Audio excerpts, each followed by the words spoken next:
Hi everybody and welcome to session 1 for November. I hope you're ready. I hope you're excited.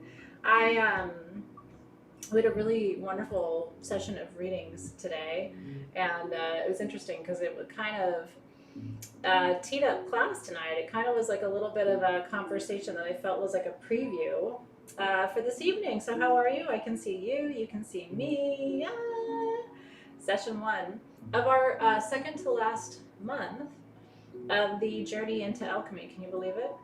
Congratulations, by the way. You're doing fantastic. The hard work's over. Now we're kind of sailing into these final stages, and so I'm really happy you're here, and I hope you've been enjoying the journey. We are finalizing this week the plans for 2022 and kind of where we're headed with Soul Shift next year, which is, sort of a continuation.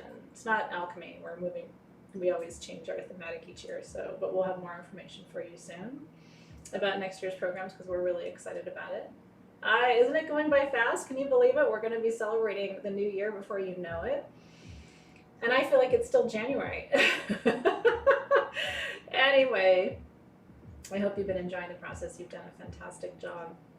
And next year where we're going feels like a natural evolution of where we've been this year. Yeah. We're really trying to think about what do we need, to navigate the next 12 to 18 months, which my spirit guides have said are going to be really,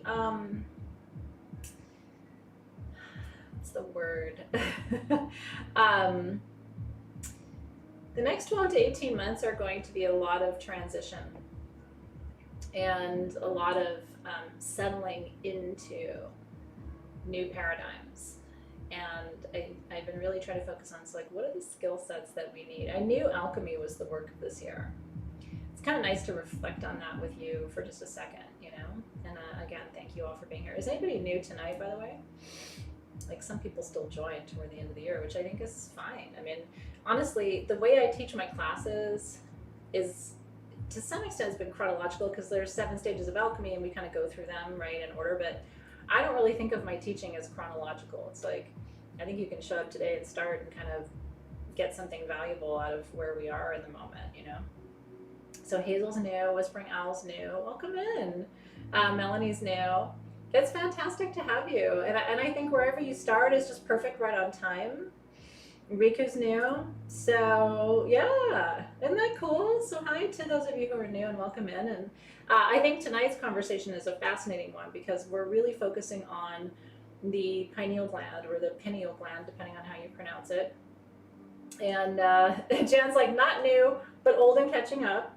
So it probably is worth saying that, I was a college professor for 15 years before I started Sage Goddess, and I loved teaching. I mean, I love teaching now. It's my passion in life. My mom would tell you if she was sitting here that I used to sit and teach my stuffed animals when I was little, right? I always wanted to be a teacher. And it still is the thing that lights up my soul. In this moment, I can tell you candidly, there's nowhere I'd rather be in the whole world than sitting right here with you, talking about what we're going to talk about tonight. It is my joy, right?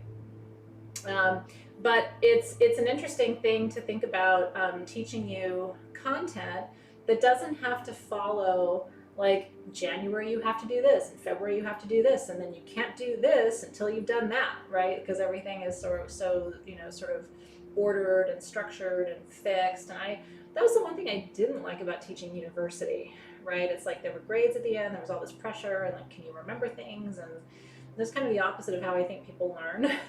So, because I'm a very cyclical learner. Sometimes I have to go all the way to the end and then go back to the beginning for it to make sense. I don't learn the same way other people do.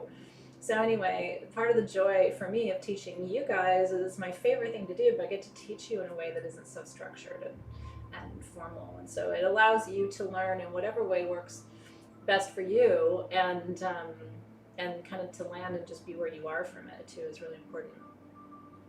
So yeah.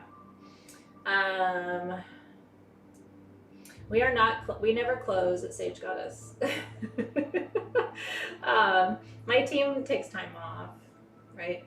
I don't take time off. My next vacation will be in March if we're able to go. We had a trip planned with our kids for March of 2022, but depending on how the world is, I don't know if I'll be able to go like spring break-ish time. But I don't take time off. I for me, what I do isn't a job. So if it ever looks like, God, why doesn't she take a bunch of time off? We went to Hawaii for a week this year, but that was kind of, I don't really take time off. Alexis needs to take time off. Anyway, so I'm really happy to be with you tonight and happy to be talking about this subject too, because I think it's a really important one. We are going to Tucson. We will be there. We're taking a good chunk of Team SG as well. So we can't really not go to a show. It's been 2 years since we've been to a proper gem show, so we will be in Tucson. I don't know the dates yet, but we will be there. So there'll be lots of fun and mayhem come the end of January, right? I'm always telling Alexis, take time off. I love you, Alexis. It's mostly just because I want you to enjoy too. Alexis works really hard. But we appreciate you. I hope you know that. I didn't ring my bell. That's not like me. Well, we improvise. Session 1 has begun, right? Oh, I know. Yeah, well, I will bring Tucson to you. We're live the whole time we're there. So you won't miss a minute of the action. We will bring it all to you. Oh, good. Okay, so anyway, ding dong, the bell has been rung, class has begun. I hope you're excited. So tonight what we are doing, if you have access to your classroom, if you're new, you have a classroom. So in addition to these live classes in your Facebook group, don't want to overwhelm you, but you have a classroom page and you have some written content and material that we give you. These are the worksheets we're going through tonight. You don't have to have read them yet. You don't have to have filled them out yet. There's absolutely zero pressure. A lot of people like having written material, so I provide it to you because I know people like it. And I like it too. I like that at the end of this year, you've got a real thick notebook of wisdom, right, from the classes and the session. So this is not something you have to go, oh shit, I didn't print that out or whatever. I'm gonna walk through it with you. I'm gonna teach as we go. There are some questions I'd like you to ask. A lot of the content for tonight's class is not in here, right, because it's in my head. So, and we take notes for you, so you don't have to take notes, and then your notes will be posted after tonight's class. So, and that's because I just want you to sit back, relax, and enjoy. I want you to have fun and learn and receive and not feel like you're stressed, like you gotta keep up or take notes or anything like that. Yeah.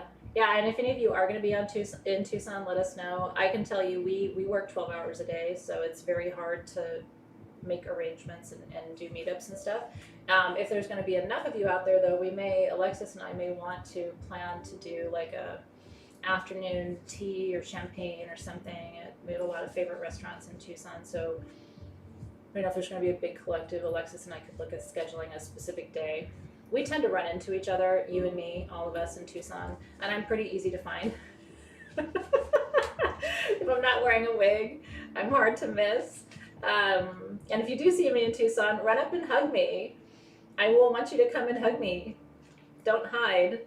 Come and say, Athena! We always love that. But wouldn't it be fun to just have a bunch of champagne or tea or whatever and hug each other? And we all need it, man. I need hugs so bad I can't even tell you. And champagne and hugs and more champagne and more hugs and some rocks and then more champagne. Yeah. Anyway, we'll talk about that later. So we'll dive right into the worksheets. A couple of things I want to make some announcements about really quick before I forget. So everything at sagegoddess.com, 21% off right now. It's our biggest sale of the year so far. I'm sure you saw 21 Shadow. Couple of things for you to know. There are a few left. of the capes from your Soul Shift tools from last month. A lot of you were so sad that you didn't get the tools because you wanted the cape. We have just the cape. I think it's $36 after your discount. There aren't a lot of them, but Alexis will put some links up for you so that you can find these things. Your graduation pendants. These are all optional, by the way. Nothing is required. But a lot of people are not on Facebook, so they don't know these things. So I like to tell you during class. If you've been with me for a while, you know I always wear these are my Soul Shift graduation pendants. This is 2019 and 2020. Your 2021 pendant is now available for pre-order, but only until November 15th. You have your choice of silver with gold overlay, or solid gold. There's about 24 of you who want solid gold of these. So I give you the option. We did not raise the price from last year, even though the price of metals has gone through the roof. So that's our gift to you this year. It's optional. You don't have to have a graduation pendant. It will be engraved Soul Shift 2021. So if you want that, those are at sagegoddess.com. You have until the 15th to pre-order. Your graduation perfume, I think, is sold out, but if there's a few bottles left, it's under 24. That's Magnum Opus. It has 7 little Herkimer diamonds in there, and at least 1 oil for each of the 7 phases of alchemy. Designed this as a counterpart to gold perfume. Gold was the start of the year. This is the graduation perfume. I don't know if we're going to be able to make more or not. We're trying to get enough of the oils to make a second batch, because a lot of you are like, I can't get it right now and I'm going to miss it. So I'll see what I can do. And again, that's just a heads up to you. If you're interested in any of that, all of these things are optional. You do not have to have them for class. But I also didn't want to not have you know, and then the time passes or the date passes or the sale code expires and we don't have 21% anymore. So capes, graduation pendants, Magnum Opus are kind of the 3 Soul Shift. And then your Journey to Vision perfume tools, which is optional too for session 3 when we make perfume each month. Those are at sagegoddess.com too today. I know. Yeah, and if you're watching your funds, I think that's great. One of the things I will always teach you is discernment. When I show you beautiful things, you got to keep in mind, it's actually my job as Sage Goddess to find and make beautiful things and bring them to sagegoddess.com. That's my job. But when I bring those things, those beautiful things, sometimes they'll resonate with you, sometimes they won't. I never want you to feel pressured.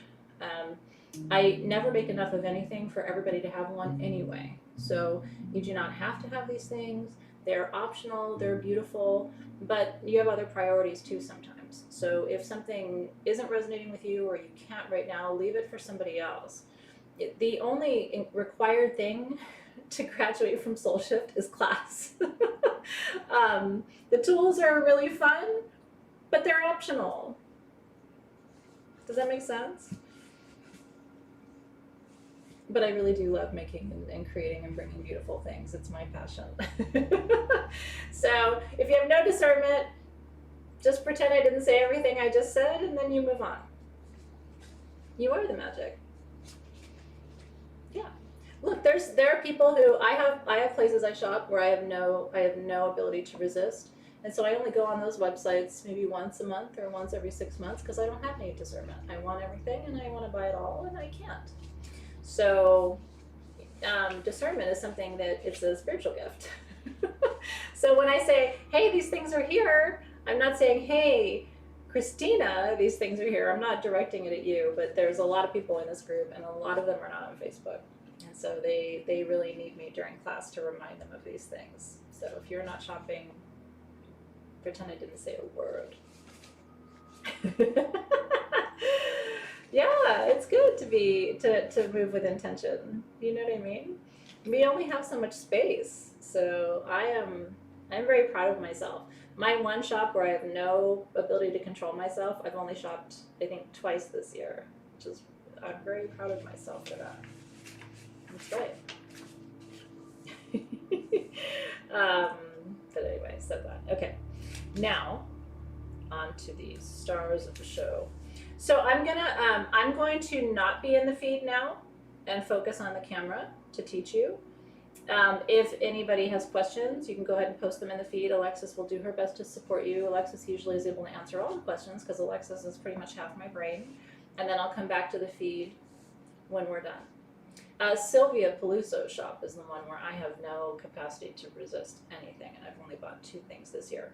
Although she and I are having dinner next Thursday. I'm bringing dinner to her house, and we're having a crystal play date, so I'm probably screwed. I'm gonna try to see if she'll go live with me into Soul Shift during our play date on Thursday when we have our wine. Wouldn't that be fun? I don't know. It's up to her. If she wants to, we will.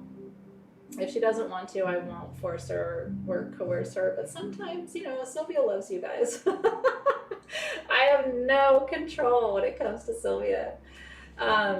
We are not working with tools tonight because everybody's tools have been shipped, but some of you haven't received them. And tonight is kind of the learning session of Soul Shift. So we are focusing on our worksheets for tonight. So if you have your worksheets with you, you have everything that you need for our class tonight. Wouldn't that be fun? I love my playdates with Sylvia. We used to have them more often, and we haven't had a single one since the pandemic. So I am going to her house next Thursday, and we're gonna drink some wine. I'm looking forward to that. All right. Now, so let's start with. Actually, let me teach you a little bit first, and then we'll go into the worksheets if that's okay with you. So tonight begins the penultimate, right? The second to last phase of alchemy. So we have left the first 5 stages behind, and they've been intense, right? We've been going through this process of shedding and releasing and filtering and cleansing and purifying and then reintegrating, right? Starting to put the halves back together. And so this particular month, and this process is called distillation. When you think of distilling, what comes to mind for you? I think of something that's very, very pure and clean, and I also think of something that's very, very intense. I think of something that's concentrated when I think of something that's distilled, right? And so the analogy that I was using earlier, and the best one I can think of to share with you, have you ever bought orange juice concentrate? Or when you buy cleansers for your house, do you ever buy the concentrated form that you can dilute with water? Saves a little money and saves a little space, right? I think that's how I think of this phase. I think of this phase as turning you into a concentrated, very strong, very focused, and very clean and clear version of who you are. That's how I visualize this phase. Okay, so does that help you a little bit? Yeah, it's the most filtered, that's right, Tara Winters, it's like the most filtered, boiled down, strongest, most intense, right? I mean, you think of alcohol, right? Like, that is the strongest, most boiled down, concentrated form of that plant or that spirit, right? So that's what we're talking about. I want you to take a moment. Essential oils is a great example too from Colin. It's a fantastic example, actually, right? Because those oils have gone through a distillery where the plants have, been broken down and pressed to release the sort of very fragrant essence of the core of what they are, right? So I want you to take a moment, right? Sally Lowe says, clear sounds good. I want you to take a moment and try closing your eyes for just a second. We're going to close our eyes a few times during class today because I got to shut these down in order to open the inner eye. And that's what today's focus is all about. Close your eyes for a second. And I really want you to breathe that idea in. That there is a form or version of who you are. That is the most pure, concentrated, not diluted essence.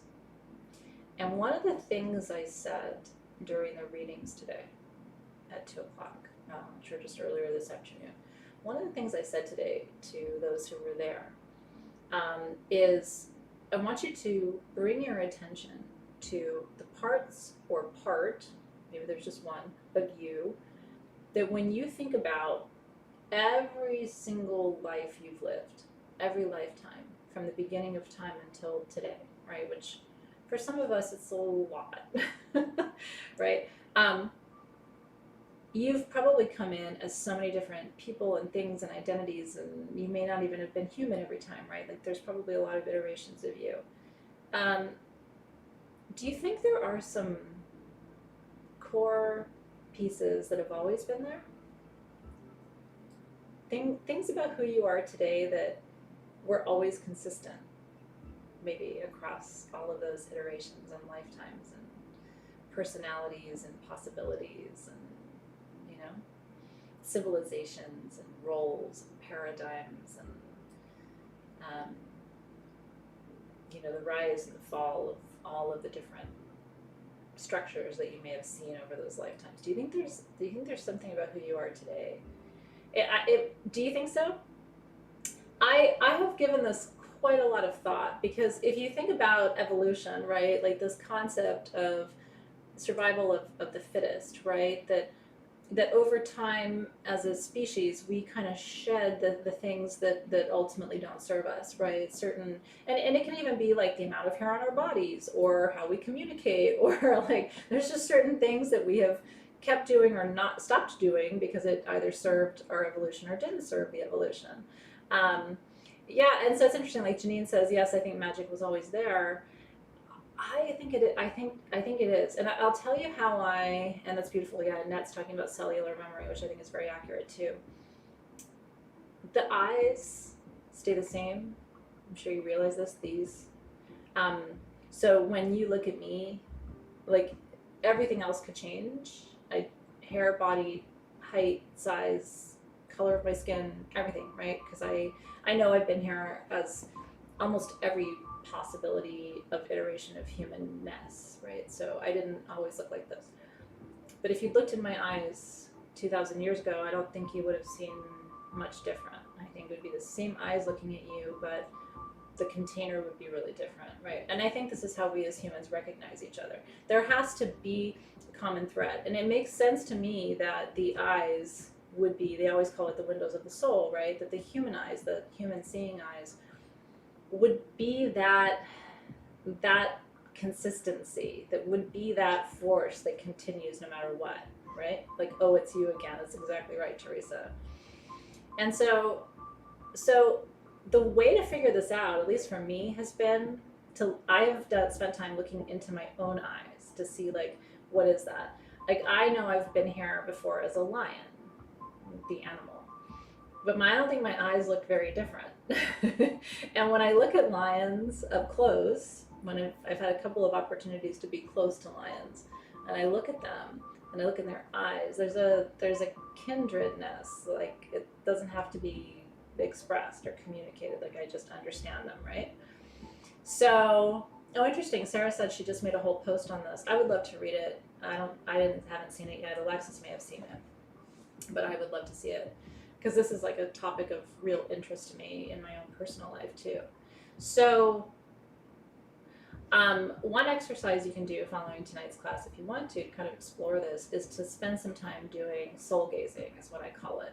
And I know it feels weird to go sit in front of a mirror and look at yourself. You might laugh for the first like 2 minutes you try and do it, because it's weird, right? Like staring at yourself, and your partner might be like, now that lady has gone over the edge. She's having you just stare at yourself and like, what? But you will see things. If you do it with intention, almost like a scrying exercise, you will see things that will surprise you. My first, maybe it was my second, I'd have to ask Brooklyn because she was there, ayahuasca experience. Brooklyn and I had the same exact experience, and I'll describe it to you, because if you ever do plant medicine, you could have this experience. I'm not going to say everybody has this experience, but quite a few people have told me they've had the same experience. So, and she and I did it together. So I looked at her as she looked at me. And as I'm looking into her eyes, just like I'm looking at you now, for me, there was a sound. It kept going click, click, click, click. And I could see every single one of her past lives. Click, click, click, click, from animal to human to child to older person to priest to this to that, but the eyes stayed the same. So I got to see the face over and over and over and over, click, click, click, click, and it did it like 20 times. And the same thing happened to her for me. And there were a few that she was able to say, holy shit, that one. Because there was one time it clicked and she was looking at me and she said my face was covered in these like like emeralds and all of these stones. And she was like, wait, there was one click where I was like, can we go back to that one?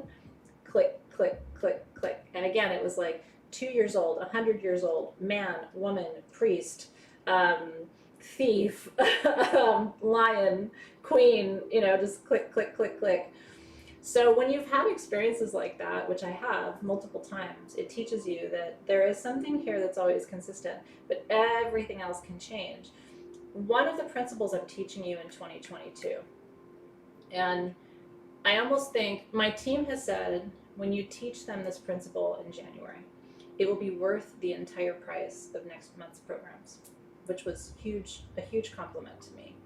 I'm going to teach you about this concept in January because I think we're ready to talk about it, which is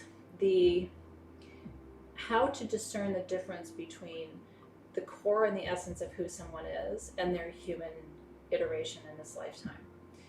And it's, as I've been developing this concept to teach this to you in January, it's like, I think this is the key to actually healing our relationships. I've been really honing and fine-tuning this.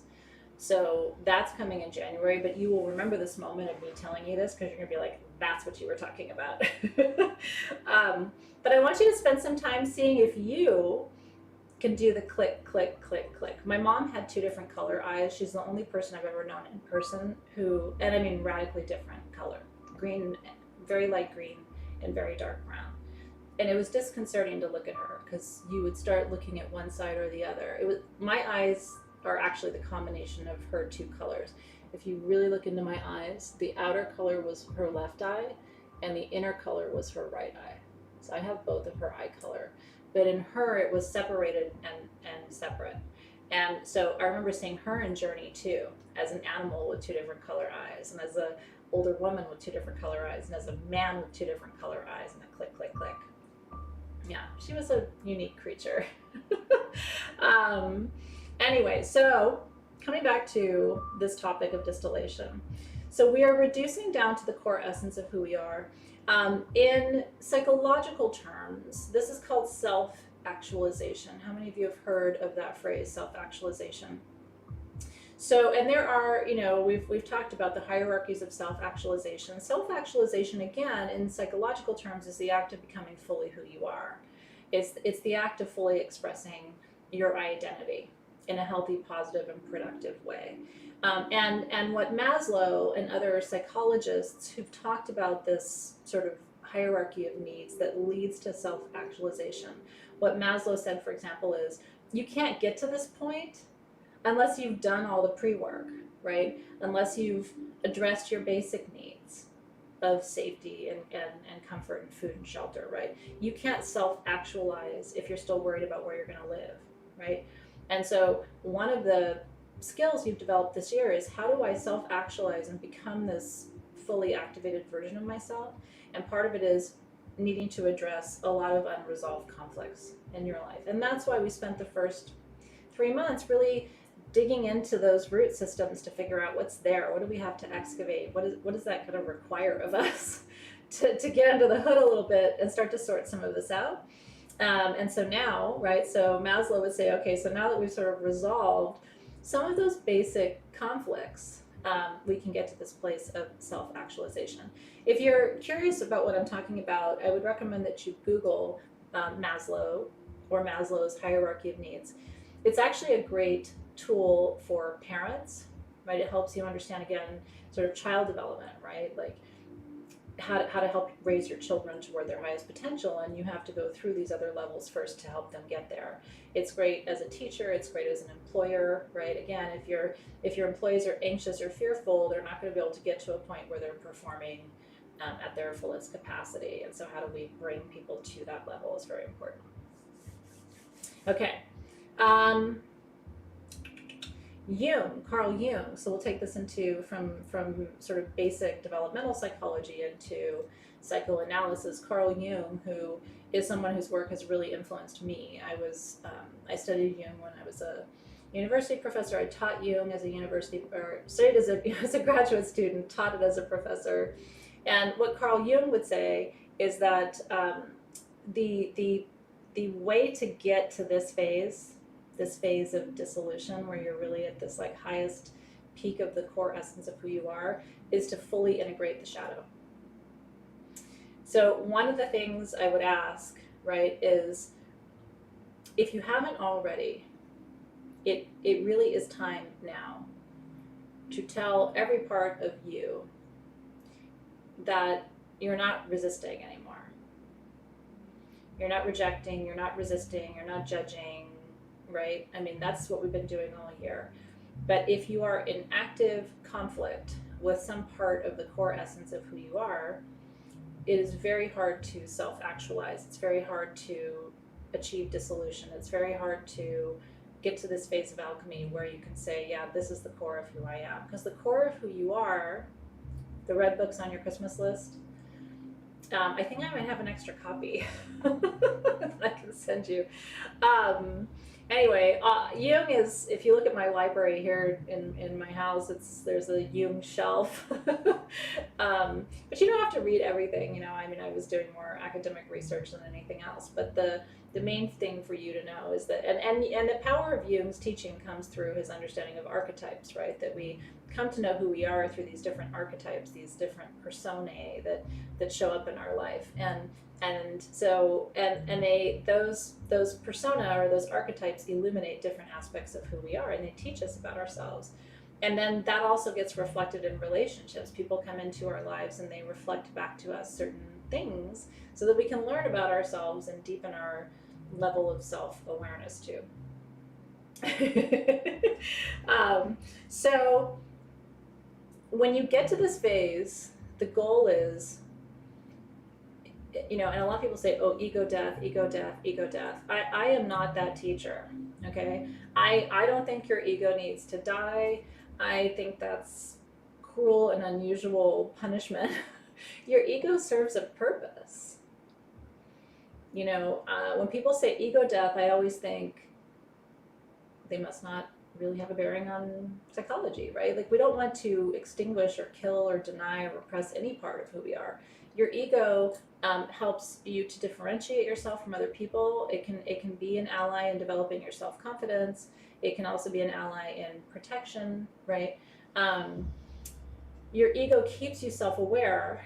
You just don't want your ego dictating your behavior. That's the line, at least for me. When I think of dissolution, I think I still have an ego, but it's not dictating my behavior. It's not running this show, right? Ego unchecked is what we want to avoid. Ego that just has no commitment to healing, right? And so that is the opposite of what you want to experience or have happen, right? But yeah, so what I'm describing as ego, Sarah Pixie Light, is really the inner part of you that is connected to this particular expression of your soul's journey. So the ego part of me is the part of me that is really invested in Athena. That's the part that's here for Athena Parakis, right? Like, and that ego is here to make sure I know that I'm aligning to that I see the value of that I put that first, right? Because, and again, that's how it's sort of a form of protection. It's sort of a form, it can be an anchor even to a certain extent. But when that takes over and it's only about Athena, right? And it's like, no, this is about integration of all selves, the collapsing of timelines, the integration of what is accurate and not accurate, right? This is about integration and actualization. This isn't about making any one energy or aspect of any part of my energy the absolute focus. Does that make sense? So ego is about, okay, but Athena, Athena's here, Athena does this, Athena knows that, right? And it's good because it keeps you grounded in this timeline and kind of tethered to what you're doing here. But again, I don't want this to be the Athena show where like Athena's driving the bus and Athena, it's like, where's higher self in that, right? Where's the wisdom of all of those timelines in that? Where's all my learning from having come on this planet 9 or 12 or 18 times or whatever it is, right? Where is all of that? And so I think you have to balance. Athena can be in the car, But she doesn't have to drive us everywhere, right? Like maybe we have a different energy that can drive. Sometimes Athena can be a passenger. Does that make sense? Yeah, well, Melissa, that's how I see it, right? Because I think things that keep you connected to this timeline and this expression are like anchors in this timeline. Like, yes, but Athena. And it's like, yes, Athena's here. But all of the other, facets of this expression of consciousness that are not Athena are also here too.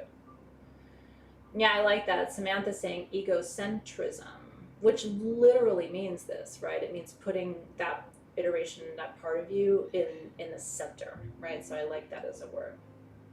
Okay, so when we want to access more than the ego, right, more than this one timeline and this one expression and this one body and this one brain, when you look out through your human eyes, you see through that lens. I mean, how can you not, right? You see the world around you that you have created, right? So Julie sees Julie's world that she's created. Rebecca sees Rebecca's world that you've created. And the world that you've created is an expression of who you are, right? At some point you chose to live where you live.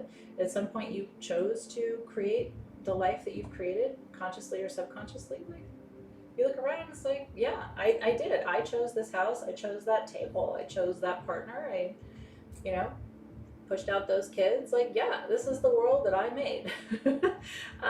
So when you look out through these eyes, that's the world you're seeing. When you close these eyes and you see with your third eye, that's when the picture shifts. That's when the hologram turns, right? That is when you see everything through the lens of that greater collective force, right? So it's not just Athena, right? And another way of thinking about this too, and I've been talking to so many people about grief and loss over the last couple of months because it's been sort of a topic of focus, obviously, in my life. And I was talking to my brother and sister, and they were asking, my sister in particular was asking, why do you think we haven't heard from mom as much, or not getting as many signs as we thought we were going to get? And I said, because she's not just mom. And it kind of was a pin drop moment. And I don't know that they liked that. But I said, in my opinion, now that she's crossed, she is still our mom, but she's also 100 other things.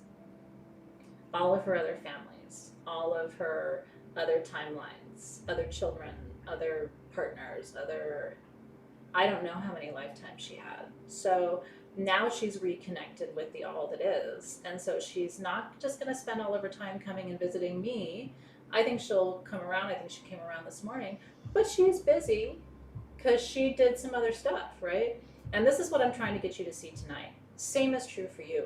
When this life is complete for you, many eons from now, right? When you wake up in that other space, you are now all that you were. And it's not a decision you have to make. That awareness will just be automatic for you, right? Oh yeah. And now all of your timelines, all of your relations, all of your connections, and you'll be able to visit all of them across those timelines and dimensions through that cosmic staircase that we wind up and down, right? Yeah. And remember, I'm reading your comments, and every way that we think about the next dimensions, and we're going to talk a lot about this next year, because I'm going to be focusing a lot on dimensions and gateways next year. A lot of the things that we think about those gateways and dimensions are defined by our human understanding, right? We think, for example, I have a friend who thinks that when spirits go to the other side, that they have to go through this process of cleansing and purification and healing and reactivating their ki or their prana. And that sounds very 3D to me. Do you know what I mean? In the spirit world, there's no time. It's not like here, yes, if we had a very sick body, we'd have to go and get well, right? We'd have to recover. But that's not how it works there. It's I mean, you think as you think so it is. It's not if I want to be on Mars, I'm on Mars. Like it's not I don't have to wait for that. So this idea that there's like some way station where souls have to go and get healed again because they've been damaged or like I don't know. So I just say this to tell you that it's interesting. I think we impose a lot of our 3D understanding of time and healing and recovery and integration onto what is probably an 8th to 12th dimension reality where there is no time and there is no space. Everything is, it can be a billion years or a nanosecond and it's the same. Right? Yeah, it's like a magic instant car wash. But anyway, all to say that when you want to, if you want to, I want to all the time, access this broader space of awareness. It's not going to be accessed through your human eyes. And you're going to find me coaching you again as we walk through the rest of tonight's class to actually really close your eyes as often as you can. As I get older, and my kids would tell you it's true, sometimes like we'll be sitting and I'm just, and they've gotten used to it, but I find that I can listen to conversations better, I can process information better, because anytime you shut down one of your human senses, your other senses are heightened, and then you activate more of your psychic senses, right? So if you put on noise canceling headphones, you'll see better. It's proven. If you close your eyes, you'll hear better, right? People who lose their sight, when I was blind from MS, my hearing was better. I remember thinking to myself, I could hear things that other people couldn't hear because my vision had been sacrificed, right? As my vision came back, I couldn't hear as well. And I thought, wow, it's really true. When you lose one of your senses, the other senses get stronger, right? Megan's funny. She said, I try it too, but I'll 100% fall asleep anywhere. Yeah, if that's a challenge, closing your eyes all the time may not work, right? But it's okay to close your eyes sometimes and just, and I'll tell people like, I'm really listening to you, you know, and I can hear you differently when I'm not, when I'm not watching you.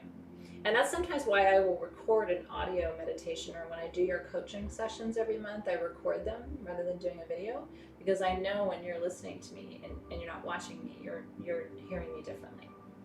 So it's a very powerful tool, whether we're talking about the pineal gland in the third eye, or we're talking just in general about how to learn better, right? People who have focus issues like me and my daughter, we learn better when we close our eyes and can listen, like whether it's in class or to lectures.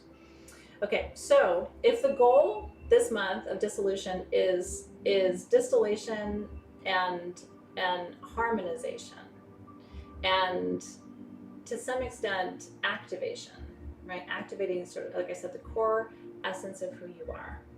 I would really love for you to take a moment, and I would like for you to, you don't have to share it, I would like for you to think about what are the 3, and I'm going to write it down too. And you can write it anywhere on your worksheets, or if you have a notebook that you're writing on. What would you say in 1 or 2 words each are the 3 core qualities, let's call them qualities, that are timeless in you, that have always been and will always be? So I'm not talking about sex or gender, because that can't be timeless. And I'm not talking about, obviously, race or ethnicity, because that can't be timeless either. I guarantee you've been all kinds of things. I'm not talking about your religious beliefs, because that's not timeless. You're going to bounce around. Not in this lifetime, but you'll come back as other things, right? So I'm talking about qualities about you. It could be your passion. It could be your curiosity. It could be your I don't know. I don't want to put words in your mouth. I want you to think of what it could be, right? Love of music, your focus, your sense of humor. For me, it's my naughtiness. I just feel like it's hard for me to imagine. I think because I had a life, a devotional life, either as a priest or a nun, and I think I was still naughty. I think I kept it under control, but so go ahead and write those down.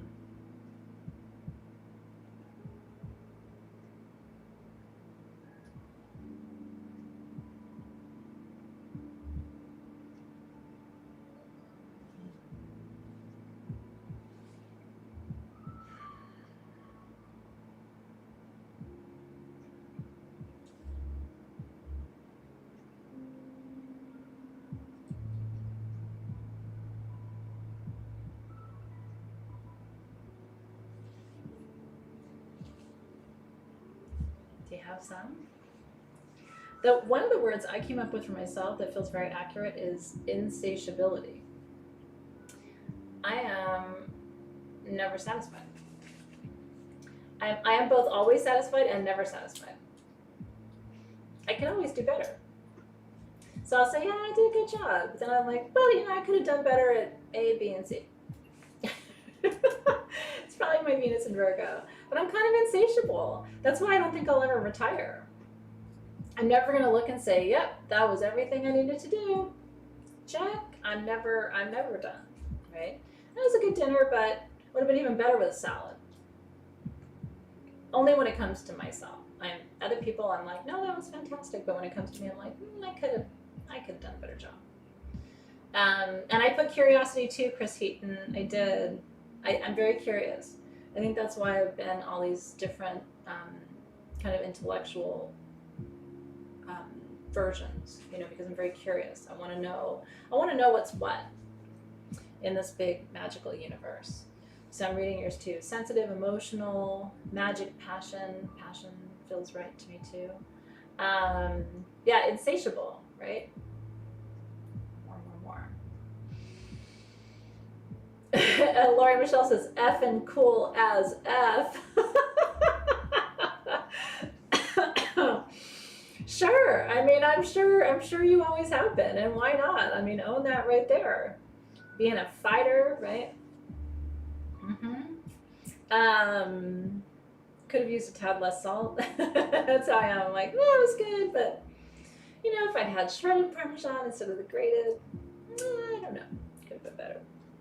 You've always been a healer, Barbara. Curious always. Compassion, says Suzanne. Natural, strong, sense of adventure. Or maybe you've always had a sense of comfort. Other people may have been like, I'm good, I don't need adventure. Some of you have had so much adventure in your lifetimes that you're like, I just want a break. I don't want an adventure, right? Scrappy? No, Nancy, it should be everything. The insatiable thing for me is not necessarily a positive thing, right? Because it has me on an endless quest. What's the thing, right? So it has me constantly like, what's next, right? Sixth sense of humor for Pat. Okay, so we're distilling it down, just part of the process for this month, right? Of figuring out, so what are those core things? And then I would love for you to extend this exercise. If you want to do it with those people, I think it'd be really cool, or you can just do it on your own. But like, what is it for your partner? What is it for your closest friend or friends? What is it for your children or your nieces or nephews or godchildren, or what was it for your parents? Do you know?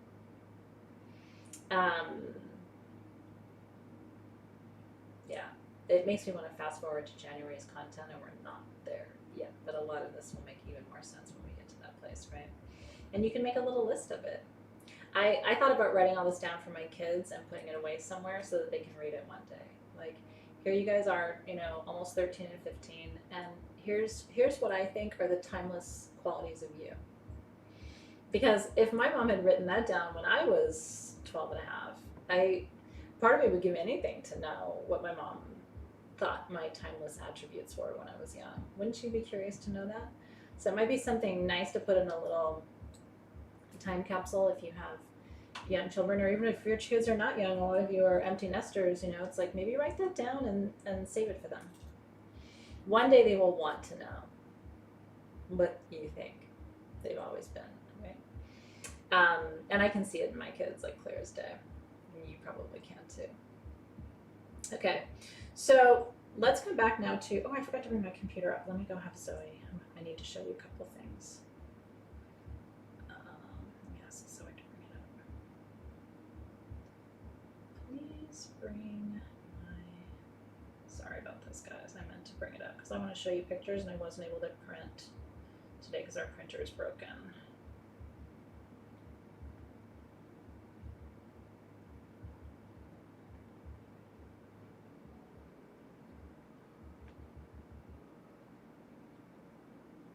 But it will help you to see some visuals for what I'm going to teach you right now. Okay. Yeah, this could be something good to put away for them for later, or as a holiday gift. Okay. So while she's going to bring that up so I can show you the actual visual representations of this, let's talk about conceptually what it is. So your pineal gland is in your midbrain. So it is, I'm going to give you sort of like how to think about it without showing you the brain right this minute. It is right behind your third eye. And that's why they call it the third eye, and that's why all the representations show it being right here. It is right behind your third eye. It is between, so if you drew a straight line from your third eye all the way around the back of your head, it is right between those 2 points, okay? That is how to locate it on this hemisphere.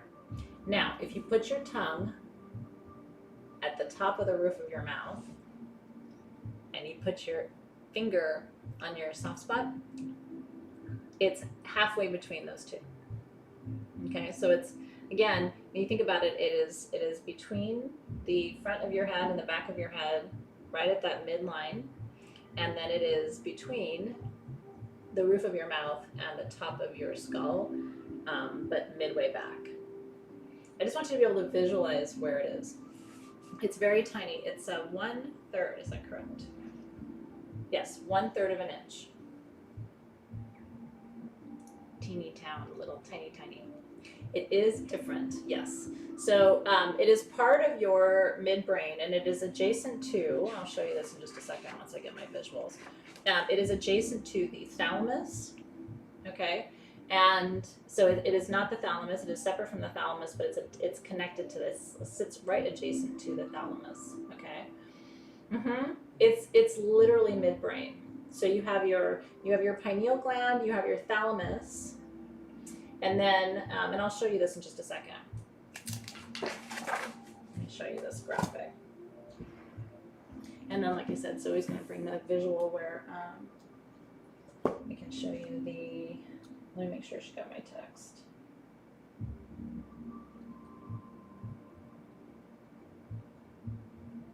She hasn't gotten it yet, but she'll get it. Okay. So this is your head. I'm not a good artist, okay? This is your pineal gland. This is your thalamus right here. And then this is what's called the suprachiasmatic nucleus right here. This is a separate entity here.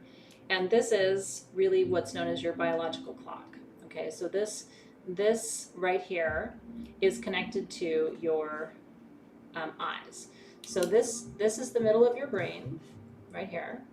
And then this suprachiasmatic nucleus, I'm not trying to teach you anatomy tonight, but I do want you to recognize something very important, is connected to the retina of your eye. So this is your eye, and this is your brain. When light comes into your eye, it activates the pineal gland. So your pineal gland is activated through your eyes. Now, I really want you to think about this. When people say, you know, when you look at something and you just know, right? You look at someone and you recognize them. Not only does light activate the pineal gland, information activates the pineal gland. Okay, so when you see something and you're like you get shivers all over, right? It is the light, but it is also the energy, the frequency of what you are looking at that stimulates that part of your brain that is the seat of your intuition. It's the seat of your inner knowing. Your eye is part of your brain. And this is what you're basically looking at here is the optic nerves, right, that extend down. So these were damaged when I was diagnosed with MS. I have compromised optic nerves. So that's why I lost my vision. So, and they're still damaged. They'll never quite be back to where they were. And I often wondered if it impacted my intuition. And I don't really know. In some ways, I feel like my intuition got stronger after my optic nerves were compromised. So I don't really know the answer, whether it made things worse or actually strengthened my intuition. Hard to say. And that also happened in my early 30s when your third eye chakra is developing anyway, right? Your third eye chakra develops in your early to late 30s, depending on where you are in your developmental cycles. Okay.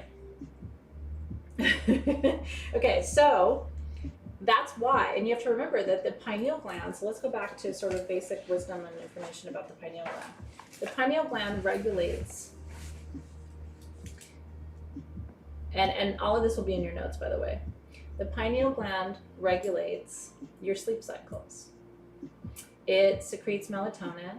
It also secretes DMT, which is the active psychotropic ingredient in ayahuasca, right? So all of that happens, right, Bonnie?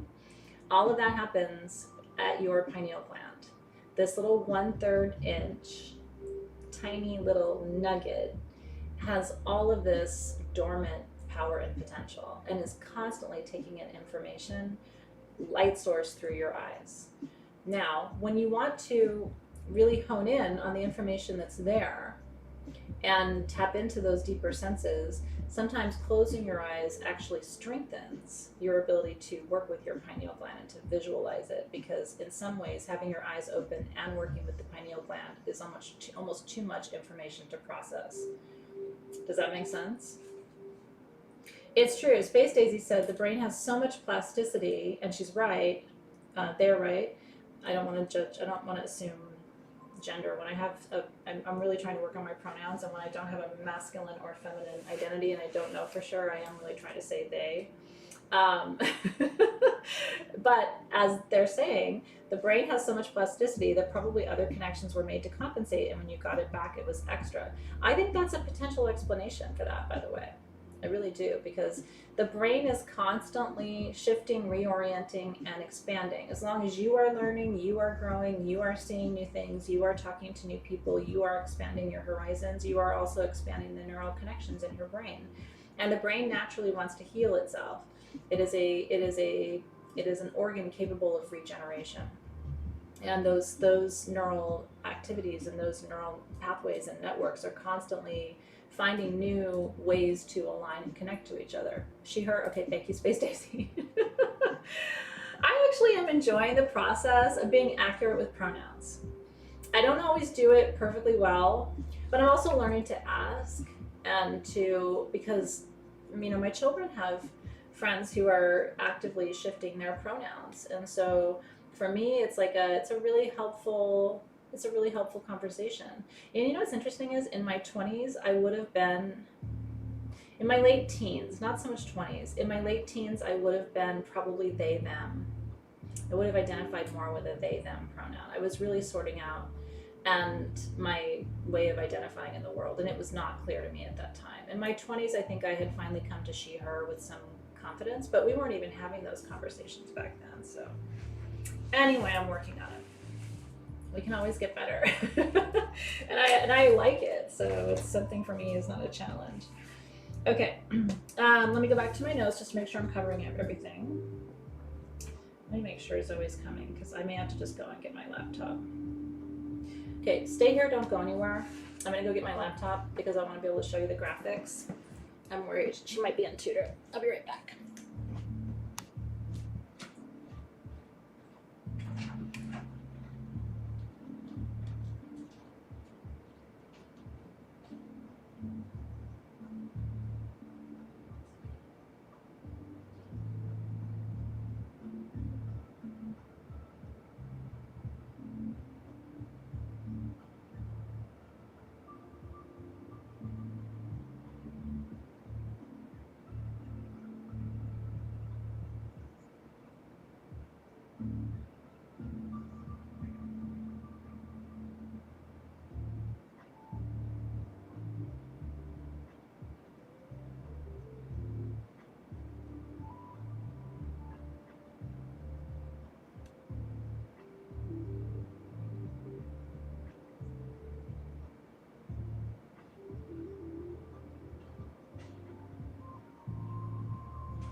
it was a good call because she's in tutor.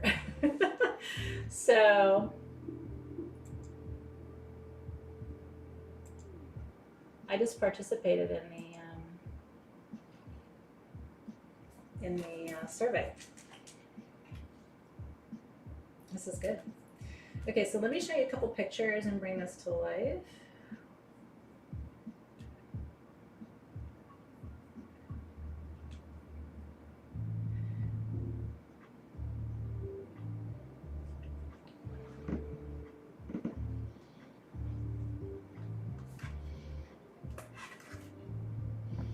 So here you can see the structure of the brain. So you can see the pineal gland, super teeny town. Look how small it is compared with the rest of the brain. Here's your cerebral cortex, that's your modern brain, right? There's that super chiasmatic nucleus that we talked about. Right here, that's connected to the optic nerve. So light comes in, right, through the optic system, and then sends a message to that pineal gland. And then, you can see where the pituitary gland, the thalamus, the hypothalamus. So that is your introduction to neural anatomy. You don't need to know all of this, but some of you like to know all of this. So if you're like, la la la, like Charlie Brown's teacher, that's okay. Some of you like to have all of the added bells, whistles, bits and pieces. So I like to give it all in case you're interested. Now, you can see when we blow up the pineal gland, which is basically what's happening here, it actually has this sort of rotating structure to it. This is a pine cone, obviously. But all of these sort of angled lines or these curved lines radiating from the center is the exact structure of the pineal gland. So the name, the pineal gland name, comes from its resemblance to the pine cone from the pine tree. Isn't that interesting? Yeah, it's way out in there. Like this little teeny town right in the middle of your midbrain. Okay. Now, in Christianity, pine cones represent illumination, the light of God. Okay. Does anybody know where the most famous pine cone in the Christian world, which by the way is made out of solid bronze and copper, does anybody know where it sits? I'm going to show you a picture of it right now. I have not seen it in person. I was supposed to be there 2 years ago, and my trip got canceled because Zoe wasn't feeling well. Seems like a lifetime ago. Anybody know where the most famous Christian pine cone is? Because it's huge. It's in Rome. It's in front of... Let me show it to you right now.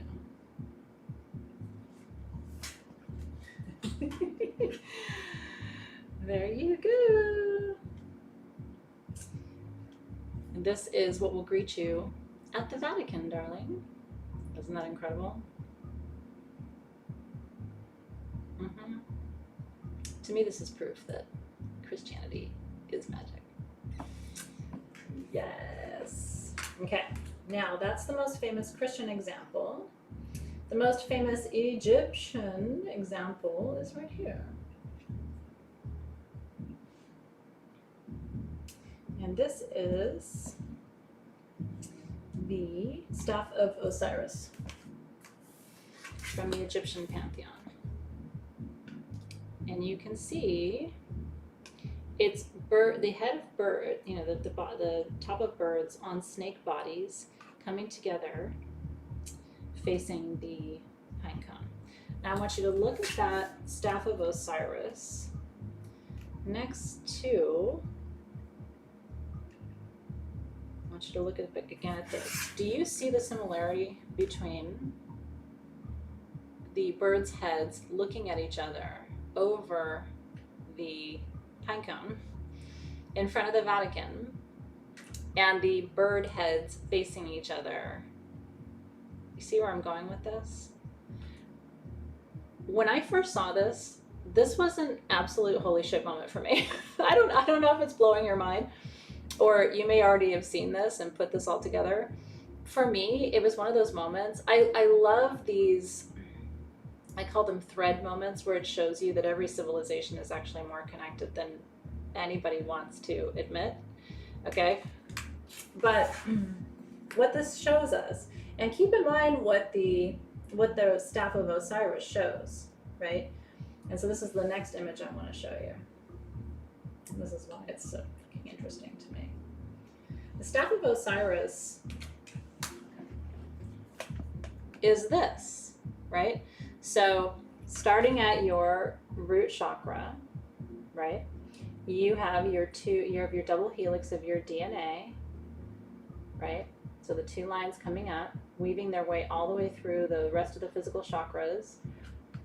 And then the two lines, right? This is really your Kundalini activation, right? These are the two lines of the Kundalini. They meet at the third eye. They open the third eye, which allows you to see your connection to the cosmic gateways. So the staff of Osiris is literally this. It's the two snakes facing each other at the third eye, activating that wisdom.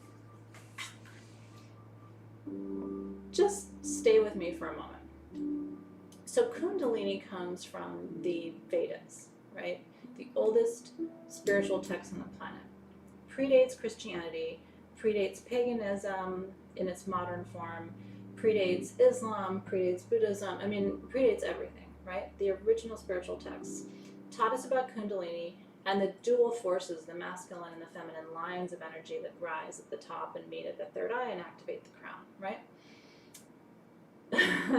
Now, that gets co-opted into Egyptian mythology and symbology and gets co-opted as a symbol of Osiris, right? And Isis and Osiris, to me, are kind of those dual lines, right, that meet at the activate the vision and connect to source. That gets twisted, turned, co-opted, and somehow now is in front of the Vatican, right? And there's a whole different lineage and storyline and everything else, and it almost doesn't even matter. What it goes to show you is that the core of what we're talking about is accurate, because it has transcended time, it has crossed every spiritual boundary, it has crossed every geographic boundary, right? And actually anchors us, roots us in the Rig Veda, in that oldest spiritual text and tradition, to show you that all of this is connected. And yeah, all of these images I will give to Alexis to post, but if you search, pinecone and brain or pinecone and pineal gland, I don't think you'll be able to find like this image easily. So I'll send them to you, Alexis, for you to post them. And Michelle says, predates paganism, isn't anything pre-Christian pagan. I think to some people, maybe, I would not call Hindu, the original Hindu traditions pagan myself.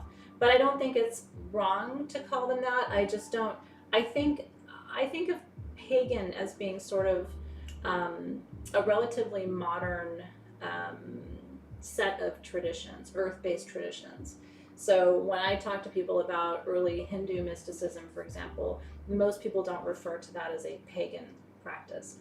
Now, if you only think of things as Christian or pagan, which some people do, and I'm not judging it, but if that's how you divide, like it's either Christian or it's pagan, then yes, then Kundalini would be pagan, if you kind of are looking at it in two buckets like that. But I tend to think of pagan as being one part of the pre-Christian pantheon or sets of traditions. I don't think of, it's hard for me to put things like the Assyrians and the Mesopotamians into a bucket as pagan alongside what we would call today sort of neo-pagan traditions, because I see some specific differences, right? Yeah, I don't know, but it's up to you. I mean, I'm not wedded to any of that, so I share all of this with you really from my perspective. Does that make sense? So if you're like, it's one or the other or whatever, I don't have any real commitment to words and language, because the reality is, right, and it's true, like Colin was saying, the original meaning of pagan is country dweller. The original meaning of witch is wise, right? It comes from the word wicce or wicca, W-I-C-C-E, which just means wise. So we now have this like connotation laden set of words that honestly doesn't really communicate anything anyway. But for me personally, like I have certain friends that are, you know, really practice a a lineage of Hindu medicine and traditions that goes back thousands of years. And I think if I referred to them as pagan, they might disagree with me. You know what I mean? So I try to use kind of different language to identify certain pathways and traditions. Yeah. Okay. And then the last thing I wanted to show you. Oh, maybe I showed all of them to you. That may have been it. Do you have any questions about the graphics? And I will make sure I get them all to you for... Yeah, the staff of Osiris and the staff of Hermes are very similar. That's exactly right. Are you seeing all the lines coming together, right? So whether it's the Greek tradition or the Roman tradition, which of course the Greek and Roman traditions are co-opted Egyptian traditions, and the Egyptian traditions are Atlantean traditions, and the Atlantean traditions are Lemurian traditions. And so it's all, right? I mean, it's all in the mix. Yeah, for sure. Yeah. Yeah, Colin said there's 1,000 spiritual lineages out there. And so we have to, you know, think about our buckets. That's really true. And it's incredibly complex, don't you think? I mean, I find it complex. There's a couple of other ones I want to mention to you just in service of being thorough. There's a Mexican god, Chico one of the original really pre-Mexican, sort of pre-Columbian gods, that is holding pine cones in one hand as an offering. This wasn't just in Greece and Rome and Egypt, right? And Rome, or you know, modern Rome today. In ancient Mesopotamia, there are carvings of winged beings holding pine cones in their hands. In the Celtic traditions, pine cones represent regeneration, fertility, and the coming of life. So again, we can see all these different threads running through the different traditions. In Rome, they're associated with Venus and the cults of fertility. Now, the original pine trees on this planet, anybody remember Crystal Masters from last month? I'm going to thread a fun needle from Crystal Masters because I taught you about petrified wood last month and conifer pines. Do you guys remember class? I know it feels like it was a year ago, but it was actually like 2 weeks ago. Time is so weird right now. It's real slippery. But anyway, I taught you about conifer pines because, you know, if I could zoom you back and have you be on this planet when the dinosaurs were here, the trees looked really different. They were not these really dense, sort of like triangular shaped trees. They were taller, and their branches and their limbs were more spread out. They were sort of more like shade building trees, which was important, right? Because you didn't have as many structures. So conifer pines are actually the pine trees upon which this whole idea, this concept of the pine cone is built. And I've never seen one, I've never held one, I've never owned one. It's bucket list for me to have a petrified conifer pine cone. If you ever see one and it's not $1 bajillion, you have to reach out to me because I want one for my collection. It's been a dream. And after I taught your class, I took all my books on petrified wood over to my dad's house, and he's going through them and really enjoying them. So I told him I'm going to be on the lookout for a conifer petrified pine cone for him too, because now I've gotten him all excited about it, right? No, there are, Space Daisy. I showed a picture of one, but it was real quick during class. There's a page in that book I was sharing with you that has a petrified conifer pine cone. And it looks exactly, you guys, I mean exactly like the one that's sitting in front of the Vatican. Oh my God, really, Katie? Did you get me a petrified pine cone? It would be like, I mean, I don't think, I won't assume that you did, but can you imagine? See, some people want diamonds and fur coats. I want a petrified fucking pine cone. So weird to be married to me, probably, for that poor David. What does that woman want? A petrified pine cone? Okay, you're kidding. Katie, did you really? Are you kidding that we're having this conversation right now and you got me one? I'm gonna pee my pants. That's the coolest thing ever. She may have just made my dreams come true. Maybe we should have a sisterhood of the traveling cone. Like, I'll hold it for a little while and love it and sleep with it, and then I can send it to, I don't know, whoever else is obsessed. Fine cones. Well, I will thank you in advance, Katie. It has not arrived to me yet, but I'm very excited for that, and thank you. If that is an instantaneous manifestation, I honestly don't know what is. That's like the coolest thing that's happened to me all year. Okay, let me focus. My ADHD is like off the charts from that. But wow, that's a fun, exciting surprise. That's a fun, if it's fossilized, if it's petrified, Katie, it's conifer.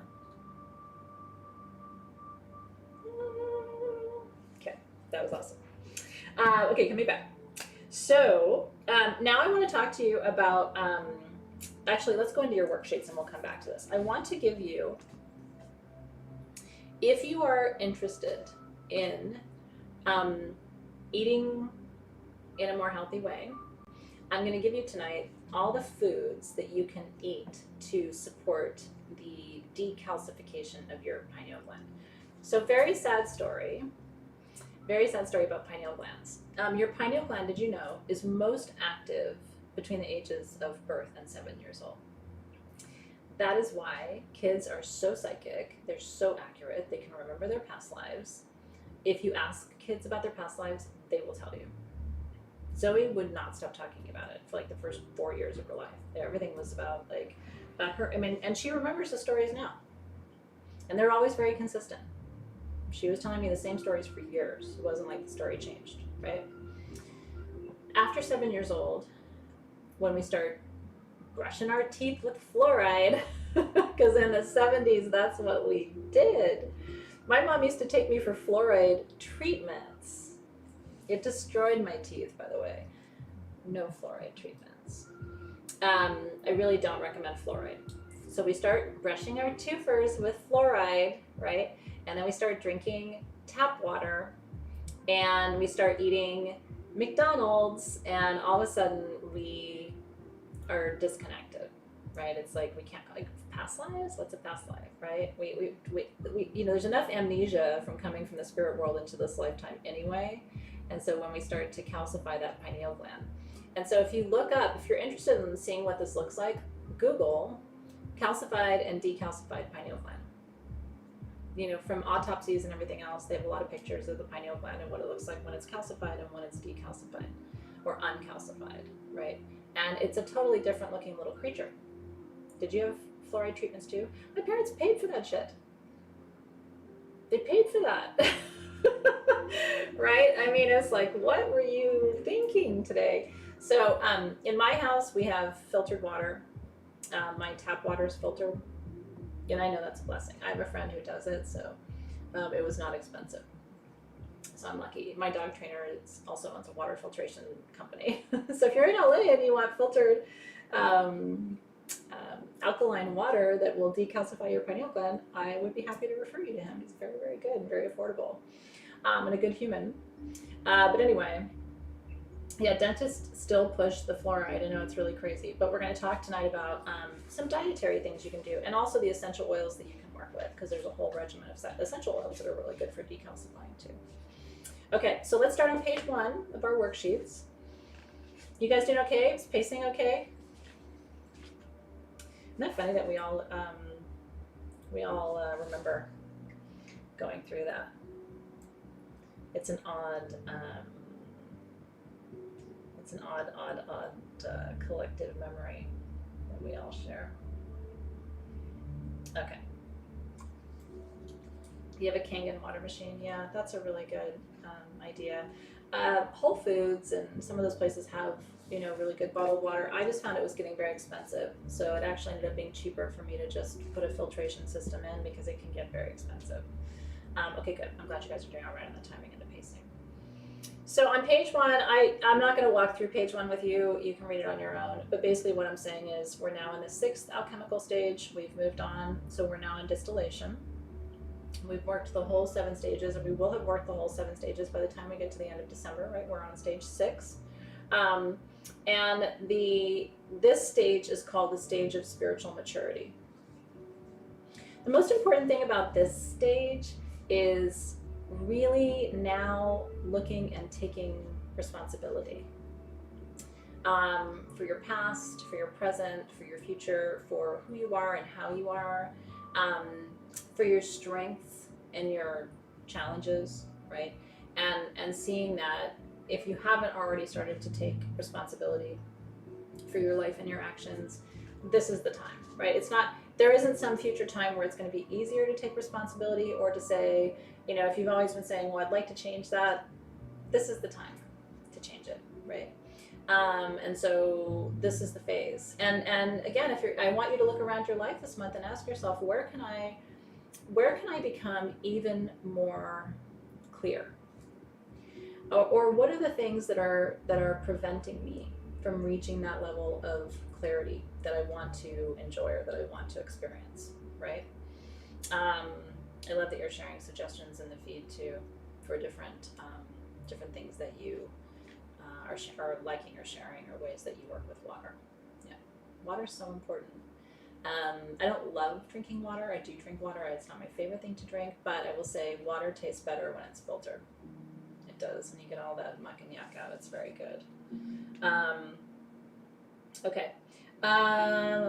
In many ways, all of our work has been leading us here. Distillation is what you think. It's the boiling down. This is paragraph 3 on the first page.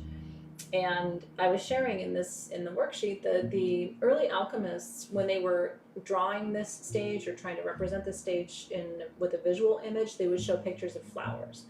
So if the early stages of alchemy are, you know, the seed and germinating the seed, and then, you know, strengthening the roots and growing the first leaves and cultivating the plant and fertilizing and all of that, this is the stage of the full bloom.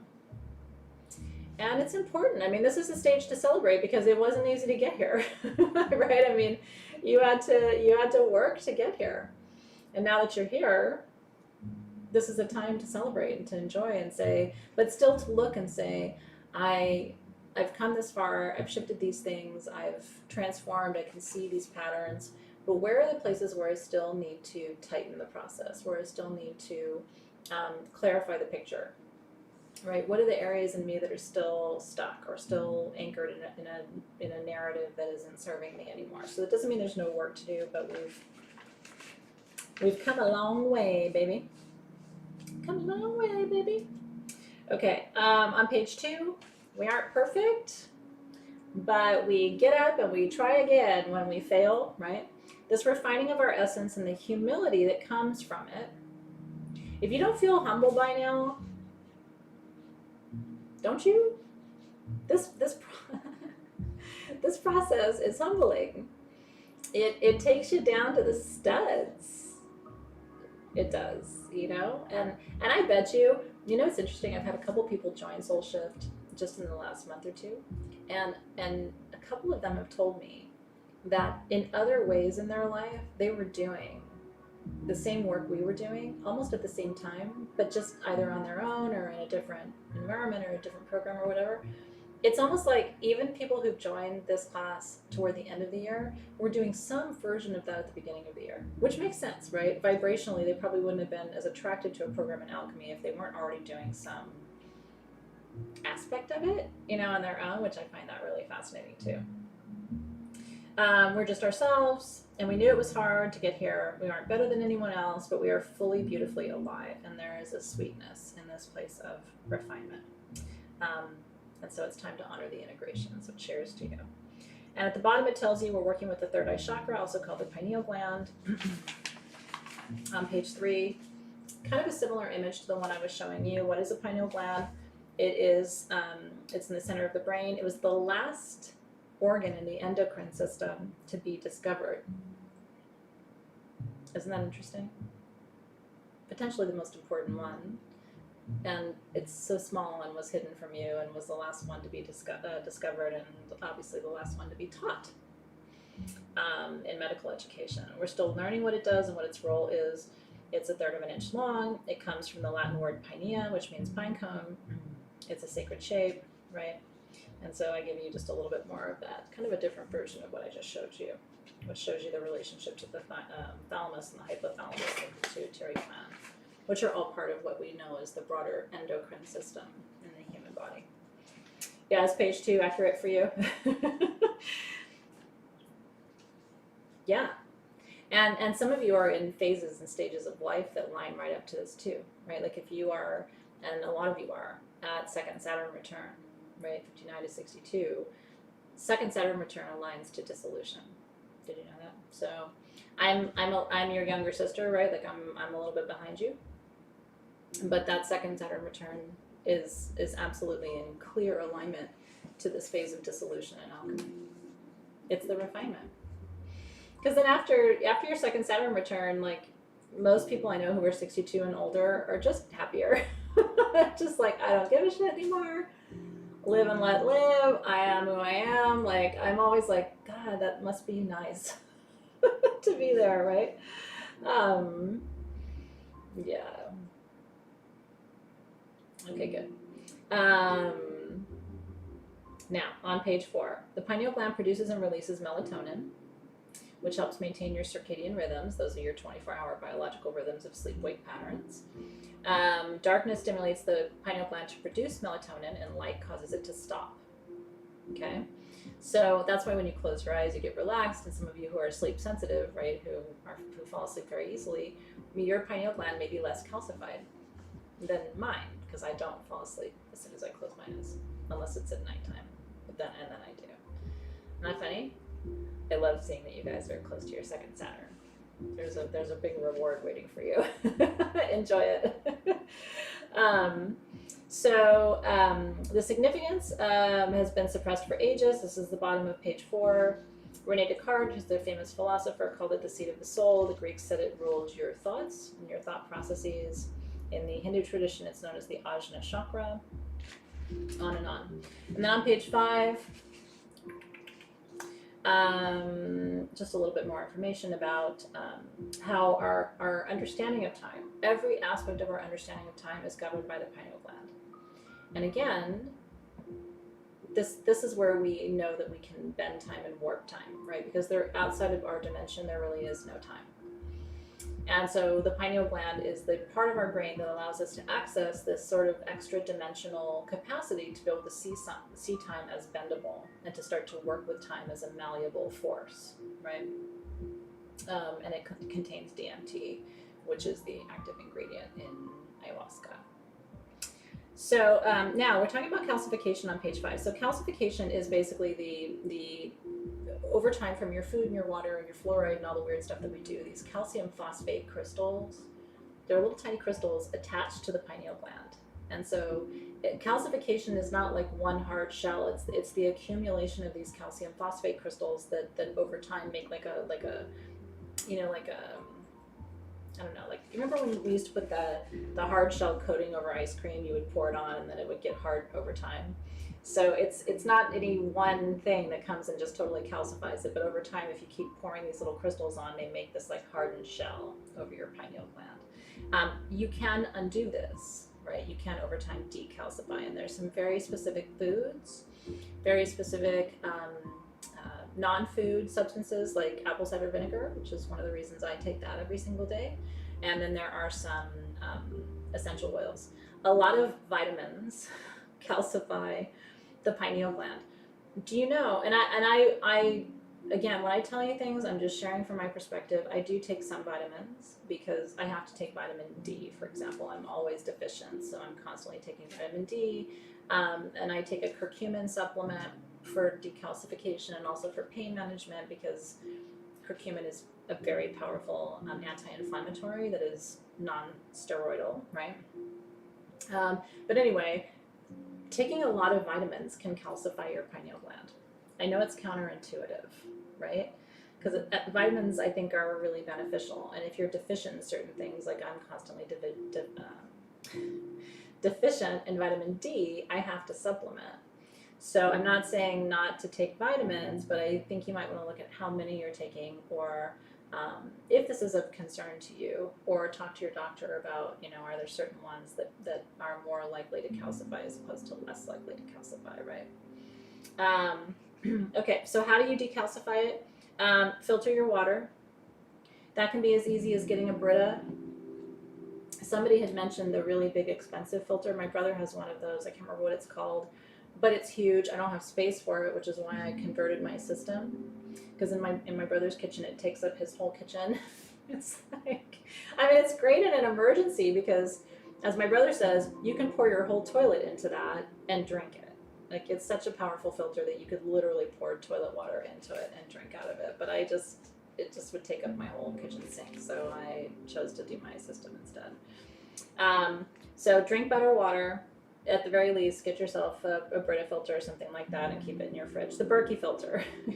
Also, changing my system was less expensive than the Berkey filter. It was half the cost, so I was like, I think I'm going to do that instead. Are you a Berkey girl? They're like $700 or $800 or something like that, and it was like $300 to change my system, so I'm like, I'm going to change my system instead. But if you have a Berkey filter, I'm coming to your house in an emergency with my toilet. We're going to filter water together. Okay, other things you can do, and we're going to go through a whole list. I do want to say, and I always say this to you, talk to your doctor first. Okay, I am a PhD, not an MD. So I am a doctor, but I'm not a medical doctor. I know a lot because I work with a lot of doctors and I've been on my own healing journey for such a long time, but I'm never going to give you medical advice. It's not what I'm here for. It's not what you signed up for. So when I tell you about diet and exercise or vitamins or anything you're going to do, especially if you have significant health challenges, why not talk to your doctor? I talk to my doctor about everything, more than I think any of them want me to. But I'm also friends with my doctors, and I really respect their opinions. So I would say just have a conversation at your next checkup and say, hey, I'm thinking about incorporating apple cider vinegar, or which I think almost any doctor is going to say that's a great idea. My general practitioner says, do you know, Athena, you're changing people's lives, and I can't get my clients to take it. Like, I can't get my patients to take apple cider vinegar. So the fact that you're out there and people are listening to you and drinking it, he's like, it will help with their labs, it will help with their pain, it will help with their, everything, their digestion, but I can't get people to do it. So my doctor is a huge advocate of ACV. He just says none of his patients listen to him. But I always want you to talk to your doctor first. Okay, here's what I recommend. Okay, these are things that I do, and these are things that are widely recommended if you want to work on decalcifying your pineal gland, which ultimately is going to enhance your psychic and spiritual gifts.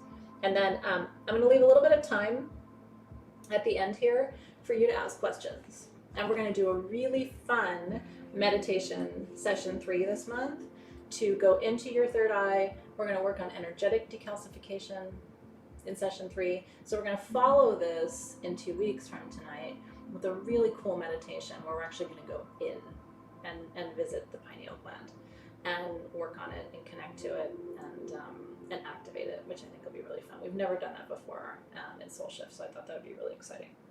So number 1 is avoid fluoride. Make sure your toothpaste doesn't have fluoride in it. You do not need fluoride in your toothpaste.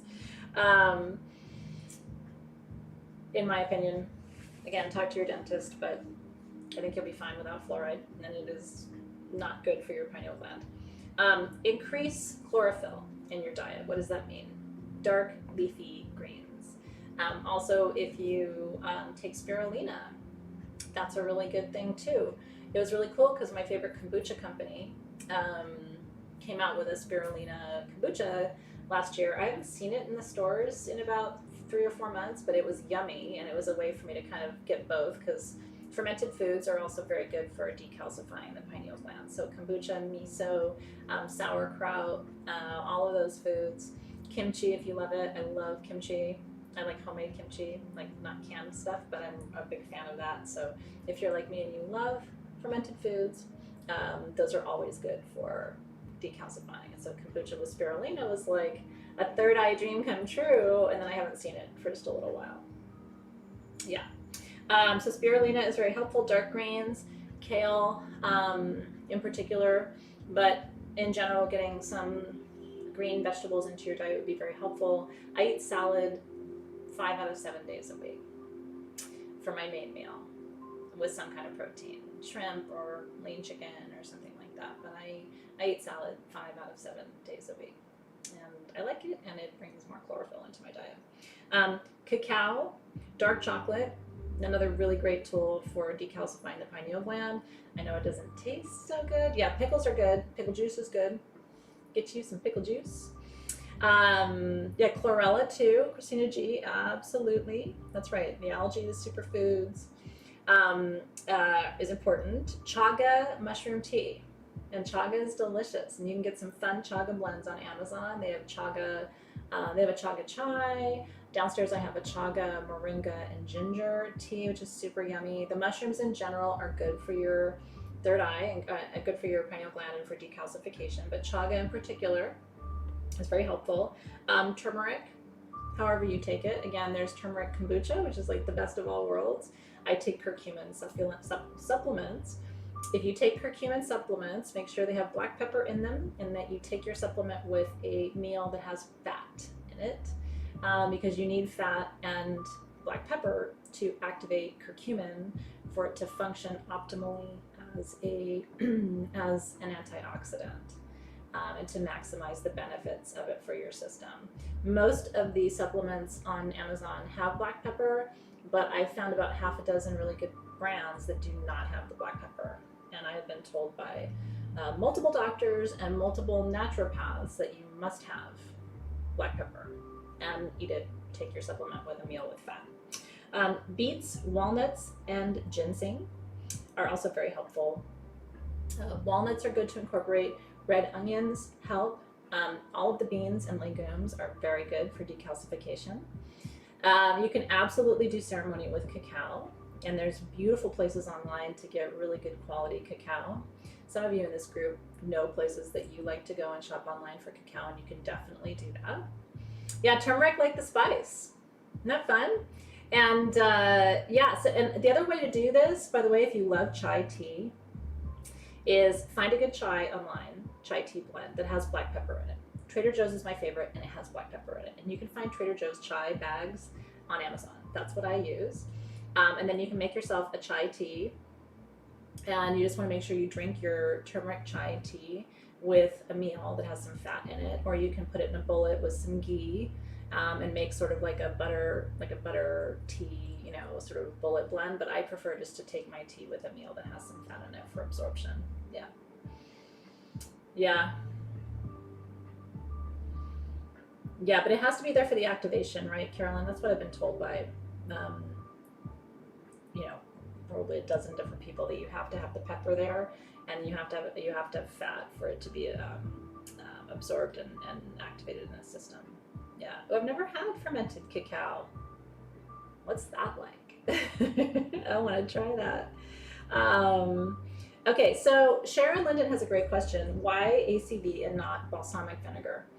So ACV, and I've told you this story so many times. So the father of Greek medicine, Hippocrates, and that's where you hear Hippocratic oath, for example, is famous for having said that he could cure anything, any ailment, with honey or apple cider vinegar, or both. He thought those were the two most important things to add to the diet. And he looked at ACV as a medicine. Apple cider vinegar is fermented.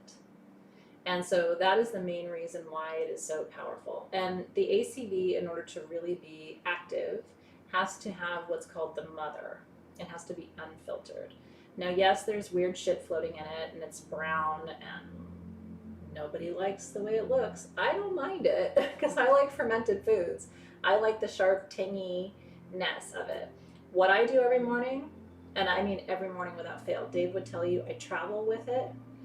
If we travel, I bring my lemons. I travel with 1 lemon a day, no matter where I go. I look like the weirdest person.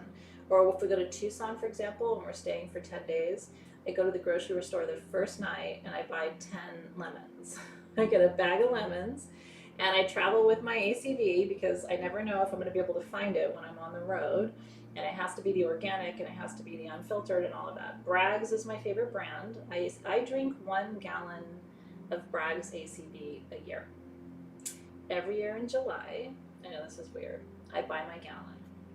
And every year in July, it's up. So my little portion every single day adds up to 1 gallon of apple cider vinegar a year. What I understand to be true, Sharon, is the benefits of ACV are in the mother. It's not that it's not valuable, but it's not as potent as the unfiltered with the mother, if that makes sense. So what I do is I take, it works out to be about half an ounce maybe of ACV in about 2 to 3 ounces of water with the juice of 1 lemon. And I shoot it without fail.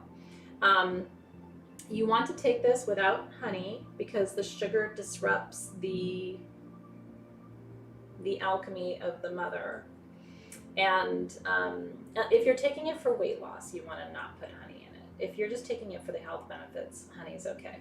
But if you're taking it like I do to maintain my weight and to break down stored fat because of the malic acid in ACV, that's what it does, then you want to take it without honey. Just have it without the sweetener. Yeah.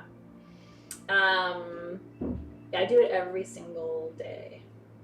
Yeah, and if you make fire cider and stuff, I mean, that is absolutely awesome. And as long, if you're taking it for weight loss, as long as it doesn't have honey in it, you'll be perfectly fine.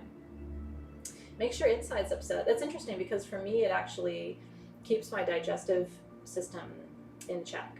I never have digestive problems. And that was not the case before ACV. It completely regulated my digestion. I've never had any indigestion. I don't have bloating or gas or any of the things that like all my friends my age complain about. The Jama juice, the Indonesian healing beverage, is a little bit different. And we can share recipes for that too. Can I repeat the ACV? It's Bragg's Organic Unfiltered with the mother, and you can get it on Amazon if you're looking for it. So yeah, so I take this before any food, 20 to 30 minutes on an empty stomach, and then at night, sometimes if I've had a heavy meal or a meal with a lot of fat late in the day, which normally I don't, I try not to eat any fat after about 5 p.m. or 6 p.m. But if I've had like last night I cooked a big dinner for everybody and we ate late, I took ACV again before bedtime, about an hour after dinner and about half an hour before going to bed. I have a little bit of water before and a little bit of water afterward, Colin. So yeah, I kind of do have a chaser, but I don't even have my coffee or anything before I have my lemon juice and my ACV. Night sweats are hormonal, so this is not going to necessarily help with your hormone situation. There are essential oils though that can be very helpful for balancing hormones. And interestingly, one of those essential oils is clary sage, which is also an oil that's known to decalcify the pineal gland too. Yeah. Okay, so here are the oils. Are you ready? The essential oils for decalcifying your pineal gland are, drum roll, and we are working on a blend for this, by the way, called Decalcify at SG. It isn't ready yet. We're working on it. So if you're like, I don't have all those oils, I don't want to go gather all of that up, I will have that available as a roll-on, because my goal is to have you roll it right here. It's also got some really good oils in it to help you sleep. Frankincense, blue lotus, mugwort, myrrh, lavender, sandalwood, divana, and artemisia. If you have mugwort, you basically have a member of the artemisia family, so you don't have to have both. We have a distillate, a separate artemisia distillate at Sage Goddess that I'm going to use just for like double artemisia, but you don't have to do that. So one more time: sandalwood, artemisia, divana, frankincense, lavender, mugwort, myrrh, and blue lotus are all of your decalcifying oils.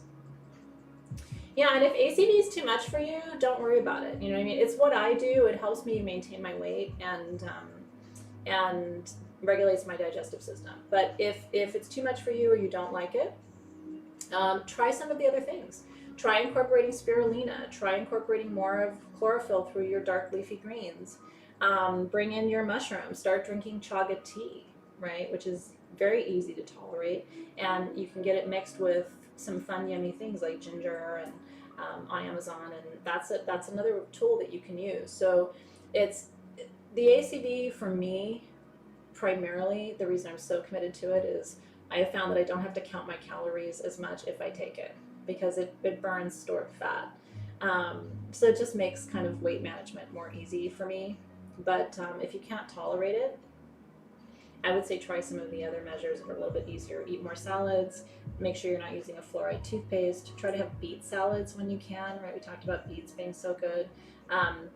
Put walnuts on your salads when you have them, right? Chop up walnuts. They're so good for your brain. Walnuts are so powerful for, I was even told by my neurologist early on to eat walnuts for MS.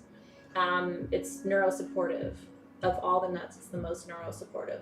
So it will help with clearer thinking. It will help with, for me, obviously it can help with my own neurological degenerative disorder that I have. So yeah, so the list, Angel, everything I'm telling you, Angel, will be in the notes for class. Yeah, so anything I've said tonight, that's why I do that just as a reminder. There's always notes for your classes. So if you're new, you may not know that, there's always notes for your classes from me. And I do that because I don't want you scrambling to try and write stuff down. I want you to just be able to enjoy it and just know that somebody else will write it down for you. From Team SG, and we offer that to you as a gift so that you don't have to, spend your time chasing down. What did she say? You can take calcium, especially if you need to. Purists would say don't take calcium because calcium is calcium, but some of you need it. I have osteoporosis in my family.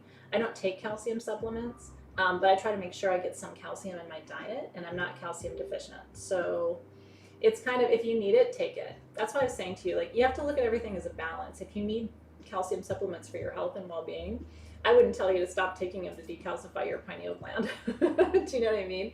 But I think you can look at what I would do is kind of take an inventory holistically and say, what can I change? What can I add? What should I remove? And so if you look at the end of your worksheets, yeah, don't do that. Brags is the ACV that we were talking about. And so and we're going to activate the third eye in your meditation in 2 weeks. So that's coming. On page 7, this is your detox challenge. And this is for you to complete at the end of the month. So this isn't anything you have to scramble to write down right now. But it says, what did you change about your normal routine these last few weeks? Like I said, are you going to try incorporating something new into your diet? It's always nice to try something. You may go, well, it was too much, or that's too hard, or oh, that shit sucks, I'm never doing that again, or whatever, right? Ooh, this is really helpful from Carolyn. Did you guys see? She said, be very careful with calcium supplements. Carolyn's a doctor. Split your dose over 2 to 3 doses a day at a lower dose, no more than 500 milligrams per dose. Thank you. That was very helpful. Very specific and very helpful. They do, Robin Kirby. Walnuts look like little brains. Don't think that's a coincidence. I don't think it's a coincidence. And also, cauliflower looks like a brain, and cauliflower is neurosupportive. Did you know? And cauliflower is my favorite vegetable. I'm getting ready to make a red lentil and cauliflower curry this weekend, and I am so excited about it, I can't even tell you. I got introduced to the whole world of Kashmiri red chili pepper because I'm really starting to hone my curry skills. I love to cook. So I have this incredible recipe. My brother tested it this week and said it was the best vegan red curry he's ever tasted. And so he sent me the recipe. I'm adding cauliflower to it because I love cauliflower, and probably some chopped cashews because I like a little cashew in my curry. I do. Anyway, so are you going to make changes to your routine? I'm trying to eat less meat, which is hard for me, but I'm trying. Do you feel the changes you implemented affected your third eye or psychic gifts? So I kind of want you to keep a little inventory. I made this change, I noticed this, I took this out, my intuition was better, whatever, or not. I mean, it'll be a nice test, right? If none of it works, great. As you were. I will share the recipe, and you know what's really cool? She's on YouTube, and my brother introduced me to her, and I have fun watching her. And what she said in the video was, she's a vegan chef, and she said her partner was constantly ordering takeout Indian food, and so the challenge was, could she come up with something vegan that would make him stop ordering Indian takeout? And she said this was the one recipe that he said, if he could have this every night, he would not order Indian takeout anymore. My brother's like, I'm telling you, it's the best Indian dish I've ever had. So I will post the recipe. And it's not a hard recipe. There's a lot of spices. So you'll have to have your garam masala and your Kashmiri red chili and all those things. But once you have your spices, and if you like curry, you should probably just own those spices. They're not terribly expensive. I'll put that in your Facebook group for you. Okay. How'd you sleep the last 2 weeks? Because remember, if you start decalcifying your pineal gland, you're going to sleep better. It's your sleep regulator. So when you do this work, one of the party benefits should be that you get longer and less interrupted sleep. That'll be one of the ways for you to measure if it's working. Describe any dreams that stood out to you. Again, party bonus here is going to be that if you do this, you'll remember your dreams more powerfully. I know we work with crystals for that. We work with meditation for that. We work with solfeggio frequencies and things for that, but this is another way for you to do it. And then I'm going to have you describe your journey from session 3, because that's going to be our pineal activation journey. And then will you continue to implement any of these changes in your diet and lifestyle, which ultimately I think is going to be a function of whether it's actually working for you or not. And then the last thing is, I'm constantly looking for tips, suggestions. I want to know what's working for you, because that's how I get better, right? So, when you say, oh my God, Athena, I started, incorporating, I don't know, red bell pepper and I'm sleeping better or whatever it is, or I'm always open to trying new things and seeing what works for you too. It could bring you back into a vivid dream state. It really, really could. Was this a fun class for you? I hope it was. I know it was a lot of technical information, and I didn't want it to become like a neurology seminar. This is not what we're here for. And I know it's like a lot of bits and pieces, but my hope is coming out of it that you feel like, okay, yeah, I have some ideas. Because when you hear people talk about decalcifying the pineal gland, it's like such a vague, broad category. But there are some real specific things that you can do, and they're not huge, right? It's like drinking different water and incorporating a couple of things into your diet, or maybe making a switch here or there. So I'm glad this was, and I'm glad it made sense to you too and wasn't overwhelming. Have I seen the process to harvest cashews? Very labor intensive. Yeah, very labor intensive.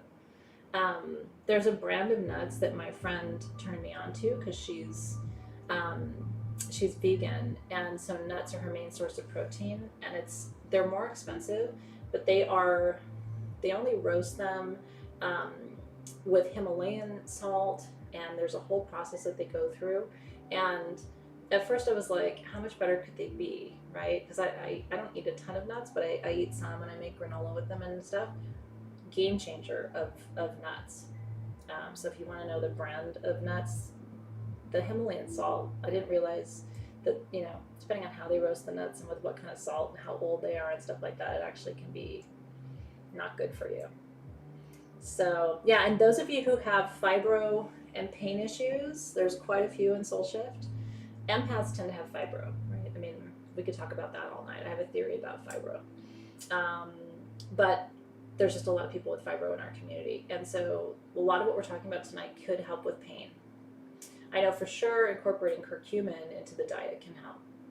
And so some of these simple tips and eating a little bit differently and incorporating more fresh foods, getting more green in your diet, and then exploring some of these possibilities with fermented foods and stuff may actually have an impact on your physical comfort too. I would love to know if it does.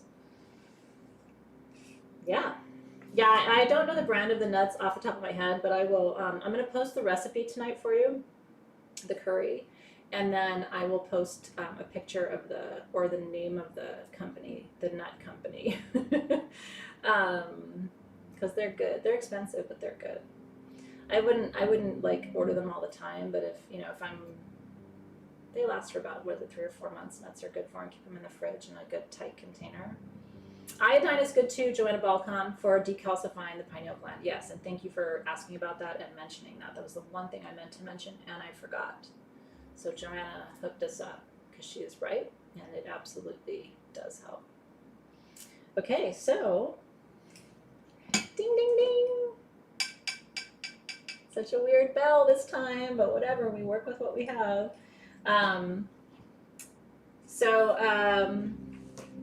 Thank you for being here tonight. Those of you who are new, I hope you had a good time. Those of you who are old, I hope you had a good time. So what you need to do tonight or tomorrow morning is go to sagegoddess.com, where you will find this. So these are free for you to download. These are your new moon in Scorpio worksheets, because tomorrow is a new moon in Scorpio. And so this is going to pre-answer all of your questions about the stones, the herbs, and the oils to work with. And then gives you, I write about what it means when the moon's in Scorpio, kind of what the major themes for your intention setting should be for the month. And then if you like to journal, I love answering the questions. It's also fun, I keep them all in this notebook. It's kind of fun to go back at the end of the year and see what you wrote. Like, what was I thinking at that new moon in Scorpio? Oh yeah, that's when I set my intention to be a funkier me. I don't know what my intention is yet for tomorrow. I haven't set my intentions yet. It's been such a busy week. Fun week, but Samhain week. I always call it the Olympics.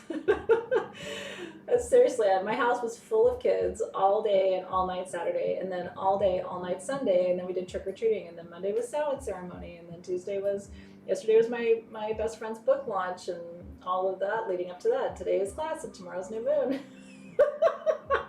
So I haven't quite caught my breath yet, but I will be setting my intentions tomorrow, and I hope you will too. Yeah. No, seriously, Tanya just said in the feed, I feel like the last couple of moon cycles are moving really fast. Wasn't it just full moon? I feel like it too.